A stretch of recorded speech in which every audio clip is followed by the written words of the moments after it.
Hey guys, welcome back on my channel अपनी study hub पर आप सभी दोस्तों का मित्रों का स्वागत है। जैसा कि आप सभी को पता है कि सीटेट ने 14-15 दिसंबर 2024 को एग्ज़ाम लिया था और उसकी डेट उसकी जो आंसर की है ऑफिशियल वो जारी कर दी गई है, रिलीज़ कर दी गई है। आप लोगों ने देख ली होगी। काफ़ी सारे जो बच्चे हैं वो क्वालिफाई नहीं कर पाए हैं। आपको पता है कि सीटेट को निकालना एक तरीके से अनिवार्य है और बहुत सारे बच्चे बहुत सारी मेहनत करते हैं पढ़ने के लिए, लेकिन जो बच्चों के लिए पैडागॉजी होती है वो उन्हें मार जाती है। आप सभी को पता है इस बार बहुत सारे बच्चों के साथ में ऐसा हुआ है। लेकिन मैंने भी इस एग्ज़ाम में अपीयरिंग किया था और मेरा फाइनल हो चुका है। एक पेपर में मेरे 100 मार्क्स आए हैं और एक पेपर में मेरे 96 मार्क्स आए हैं। हो सकता है कि ये बढ़ भी सकते हैं और घट भी सकते हैं, क्योंकि अगर किसी ने किसी क्वेश्चन को चैलेंज किया है और वो क्वेश्चन हमारा गलत है लेकिन सीटेट के द्वारा उसे सही माना गया है, तो हो सकता है कि हमें कम नंबरों का सामना करना पड़ सकता है। और हो सकता है कि जो क्वेश्चन हमारे गलत माने गए हैं उसे किसी ने चैलेंज कर दिया है और उसमें नंबर बढ़ते हैं, तो हो सकता है कि मेरे नंबर बढ़ भी सकते हैं और घट भी सकते हैं। तो फिलहाल के लिए तो जो आंसर की ऑफिशियल आई है दोस्तों, उसके अकॉर्डिंग तो मेरे 100 और साथ में 96 मार्क्स बैठ रहे हैं। बाकी दोस्तों आपके कितने मार्क्स बैठ रहे हैं वो कमेंट में जरूर बताइएगा। लेकिन दोस्तों सबसे बड़ी बात मैं आपको यही कहना चाहूंगी कि सीटेट ज्यादा हार्ड लेवल का एग्जाम नहीं होता है।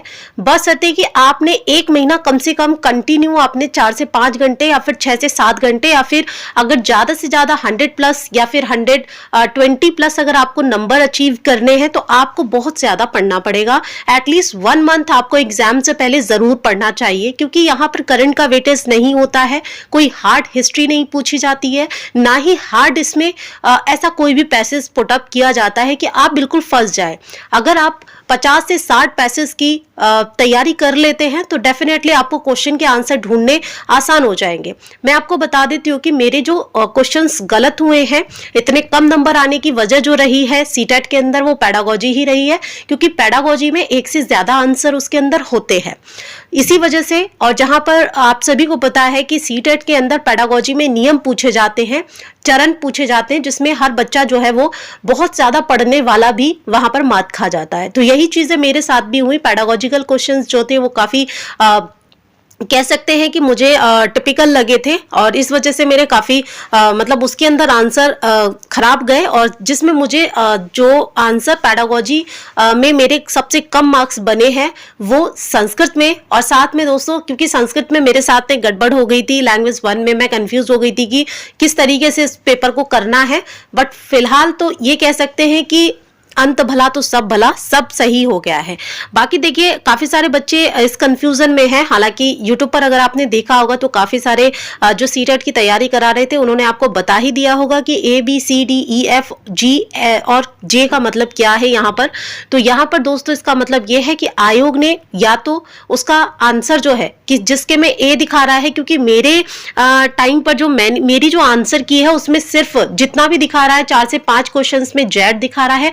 और जेड का मतलब या तो मैं ये मान के चलती हूँ कि वो आंसर सारे ही सही हैं, या फिर ये मान के चलना पड़ेगा मुझे कि सारे ही आंसर गलत हैं। तो आयोग यहाँ पर 1 नंबर तो सबको देने वाला है। तो 4 से 5 अगर आपके जेड है या ए है या बी है या सी है तो फिर ये तो आपके नंबर यहाँ पर बढ़ने तय हैं, तो उसे तो आप काउंट करके चलेंगे ही चलेंगे।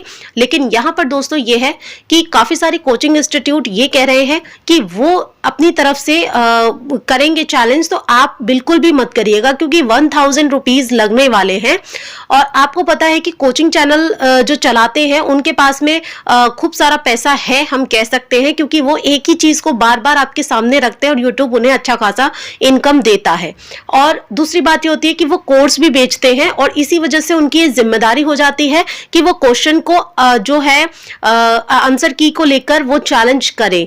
तो कोई भी बच्चा, मैं अपने चैनल के माध्यम से यही कहना चाहूंगी, देखिए कोई भी बच्चा आगोश में आकर अपने नंबर बढ़ाने के लिए ज्यादा पैनिक मत होना, क्योंकि एक क्वेश्चन के लिए आपको 1,000 रुपए देने पड़ेंगे और उसमें भी श्योरिटी नहीं है, आपको बहुत ज्यादा सर्च करना पड़ेगा, आपको एनसीईआरटी खोजनी पड़ेगी, आपको प्रूफ करना पड़ेगा और इतना टाइम आपके पास में या एक समझदार व्यक्ति के पास में नहीं है, क्योंकि आयोग 150 क्वेश्चन का पेपर भले ही बनाता हो, लेकिन मैं आपको बता दूं कम से कम 12 से 13 क्वेश्चन वो गलत ही बनाता है।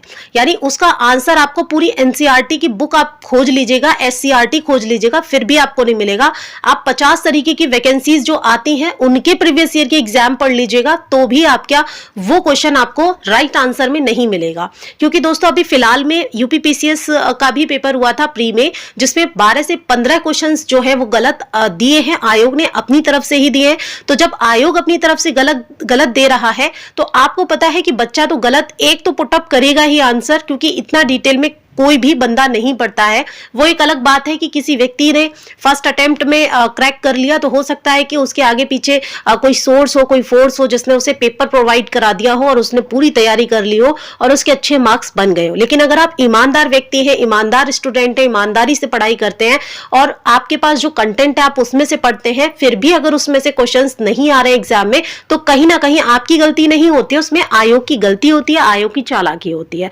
तो यहां पर मैंने ये वीडियो इसीलिए बनाई, 2-3 बातें जो इंपॉर्टेंट हैं। पहला ये कि अगर आपका जो भी क्राइटेरिया है कि जैसे SC ST OBC के लिए 82 मार्क्स चाहिए होते हैं क्वालिफाई करने के लिए, और जनरल वालों को तो 90 से अबव जितने आ जाए उतने कम है, ठीक। लेकिन यहाँ पर अगर आप SC ST में हैं और आपका एग्जाम क्रैक नहीं हुआ है, तो देखिए समय बर्बाद मत कीजिए। आपने जो भी नोट्स बनाए थे, नहीं बनाए तो देखिए नोट्स बनाने पड़ेंगे। अगर आप ऐसा सोचते हैं कि यूट्यूब पर जाकर आप सिंगल मैराथन देख लेंगे या कुछ ऐसे टॉपिक देख लेंगे और उससे आप निकाल सकते हैं सीटेट, तो भैया इतना भी हलवा नहीं है। क्योंकि हो सकता है फैक्चुअल क्वेश्चन अच्छे आ जाएं, आप कर ले 15 में से 15, लेकिन पेडागोजी मार देती है। अगर आप 15 क्वेश्चन भी एक सेट में उसमें खंड में सही कर रहे हैं, एक सब्जेक्ट में अगर आप 15 भी सही करें तो भी आपका 15 पंजे, तो यहाँ पर आप लगा सकते हैं 15 पंजे जो होता है वो 75 क्वेश्चंस होते हैं और 75 पर कोई भी कैटेगरी का व्यक्ति जो है वो क्वालिफाई नहीं कर सकता है। तो यहाँ पर आप ये नहीं कह सकते हैं कि आपके 15 एक सब्जेक्ट में आ रहे हैं तो उस हिसाब से आपका क्वालिफाई हो जाएगा। आपको ज़्यादा से ज़्यादा क्वेश्चंस, कम से कम आपको 22 क्वेश्चन तो हर खंड में आपको सब्जेक्ट में करने ही चाहिए, तभी आपकी एक अच्छी मार्क्स बन सकते हैं और आप क्वालिफाई कर सकते हैं। बाकी मैं यही कहना चाहूँगी, क्योंकि काफ़ी सारे जो दोस्त थे वो मुझे मैसेज कर रहे थे और काफ़ी सैड थे कि उनका क्वालिफाई नहीं हुआ। कोई कह रहा था कि 3 नंबर से रह गए हम, कोई कह रहा था 2 नंबर से रह गए, और मुझसे वो पूछ रहे थे कि आपने किस तरीके से पढ़ाई की, आप शेयर करो और आप बताओ। तो देखो मेरा वही है कि मैंने एनसीईआरटी भी पढ़ी है और साथ में मैंने दोस्तों यहाँ पर आपके साथ में भी काफ़ी हिंदी का भी मैंने आपके साथ में शेयर किया था और मैंने आपको ये भी बताया था, हिंदी में अगर आपने मेरी 4 क्लास पढ़ ली होंगी तो मैंने आपके साथ में यूपी पुलिस SI का पेपर हिंदी का जो है वो शेयर किया था और उसके अंदर 40 क्वेश्चंस पुटअप किए जाते हैं, जिसमें से जो पैसेज है, मैं आपको बता दूं कि यूपीपीसीएस हो चाहे फिर यूपी पुलिस का हो, जहाँ पर भी हिंदी का वेटेज होता है ना, वहाँ से सीटेट एज इट इज़ उठा लेता है। जो पैसेज होते हैं, क्वेश्चन आंसर्स होते हैं, वो भी उठा लेता है। तो मैंने आपके साथ में हिंदी के लगभग कम से कम 3 से 4 वीडियो शेयर की थी और मैंने आपको कहा था कि अगर आपने ये कर लिया तो कम से कम आपके 15 क्वेश्चन तो यहीं से मिलने वाले हैं, बाकी पेडागोजिकल आपको खुद करना होता है। तो देखिए, पढ़ने की तो आदत डालनी पड़ेगी और साथ में ऐसा ही है दोस्तों कि अगर आप लिख लिख के पढ़ते हैं, देखिए जब हम वीडियोस देखते हैं या क्लास लेते हैं तो हम जब सुनते हैं तो उसकी एक अलग बात होती है। जब आप सिर्फ सुनते हैं तो आप 100 का 10% ही लेके जा पाते हैं अपने दिमाग के अंदर, और याद करने का तो 0.1% ही आप लगा सकते हैं। लेकिन जब आप किसी चीज़ को सुनते हुए लिखते जाते हैं और फिर उसके बाद में अपनी भाषा में उसको याद करते हैं, समझते हैं, पढ़ते हैं, देन डेफिनेटली उसका आपके माइंड में जो है 75% फीड हो जाता है। फिर जब आप रिवाइज करते हैं तो उसके बाद में आपका बाकी का 10-15% और कवर हो जाता है। कह सकते हैं कि 90% आपको इसी तरीके से कवर इट करना पड़ता है। तो सफलता का या फिर पेपर पास करने का यही एक अच्छा तरीका है कि आप नोट्स बनाते जाएं, क्लास लेते जाएं और उसको रिवाइज करते जाएं।